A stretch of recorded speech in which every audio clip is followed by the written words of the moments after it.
Hello students, welcome back to Biosapiens. So today in this video we are going to cover the topic of apomixis and polyembryony. So this is the last topic of this chapter. So without any further delay, let's begin with the video. तो apomixis एक ऐसा phenomena है जिसमें कोई भी gametes का involvement नहीं होता और सीड्स भी फॉर्म्ड हो जाते हैं और कोई भी फर्टिलाइजेशन भी नहीं होता है। यही सब फिनोमेना को हम एपोमिक्सिस बोलते हैं। So apomixis is a form of asexual reproduction that mimics sexual reproduction. अब ऐसा इसलिए क्योंकि सेक्सुअल रिप्रोडक्शन में अल्टीमेटली एक सीड फॉर्म हो रहा होता है और एपोमिक्सिस में भी एक सीड फॉर्म हो ही रहा है, but the difference is sexual reproduction में फर्टिलाइजेशन होने के बाद सीड फॉर्म होता है एंड एपोमिक्सिस में बिना फर्टिलाइजेशन के ही सीड्स फॉर्म हो जाती हैं। Examples are species of flowering plants like Asteraceae and grasses. Now see, there are several ways through which we can develop an apomictic seeds. Let us study that now. तो कुछ species में क्या होता है, कुछ पर्टिकुलर स्पेशलाइज्ड सेल्स होती हैं जो कि डिप्लॉयड सेल में कन्वर्ट हो जाती हैं without reductional division and then they further develop into embryo and that too without fertilisation. That's it for apomixis. Let's revise it once again. So apomixis में basically seeds form होते हैं that too without fertilization. और कैसे form होते हैं? कुछ species में specialized cells होते हैं जो कि बिना reductional division के एक diploid cell बना लेती हैं और वो diploid cell बिना fertilization के अपने आप एक embryo में convert हो जाता है and then वो ही embryo आगे जाके seed की formation में help करता है. Now let's study polyembryony. तो polyembryony citric foods and mango जैसे फ्रूट्स में देखने को मिलता है. तो इस पूरे टॉपिक को समझते टाइम इन दो एग्जाम्पल्स को माइंड में रखिएगा. Now see, नॉर्मली बाकी फ्रूट्स में क्या होता है, एक ओव्यूल होता है, ओव्यूल में एक एम्ब्रियो सैक होता है, एम्ब्रियो सैक में एक एग होता है जो जाइगोट फॉर्म करता है एंड देन वो जाइगोट से एम्ब्रियो बनता है.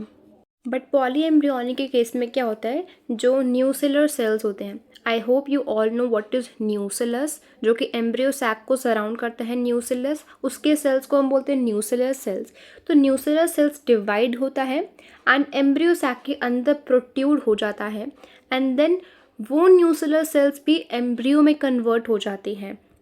तो इस तरह से एक सीड में बहुत सारे एम्ब्रियो होते हैं और यही पॉलीएम्ब्रियोनी का प्रोसेस है. जैसा कि नेम में भी है, poly means many and embryony means embryo. तो बहुत सारे एम्ब्रियो एक ही सीड में होने के प्रोसेस को हम पॉलीएम्ब्रियोनी बोलते हैं. Now according to NCERT, let's understand the advantages of apomixis seeds. So before understanding the advantages, सबसे पहले समझते हैं हाइब्रिड सीड्स क्या होते हैं. तो हाइब्रिड सीड्स बेसिकली वो सीड्स होते हैं जिनमें हमारे अकॉर्डिंग सभी डिज़ायरेबल कैरेक्टर्स प्रेजेंट होती हैं.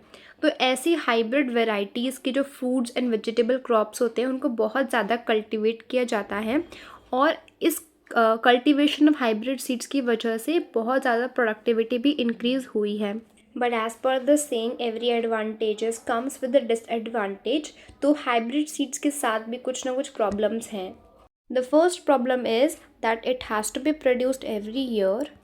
क्योंकि मान लीजिए you have a plant and उसके सीड्स को आपने ग्रो किया फर्दर प्रोजनी बनाने के लिए, बट फर्दर प्रोजनी में होगा क्या, वो जो हाइब्रिड कैरेक्टर्स हैं ना वो सेग्रीगेट कर जाएंगे.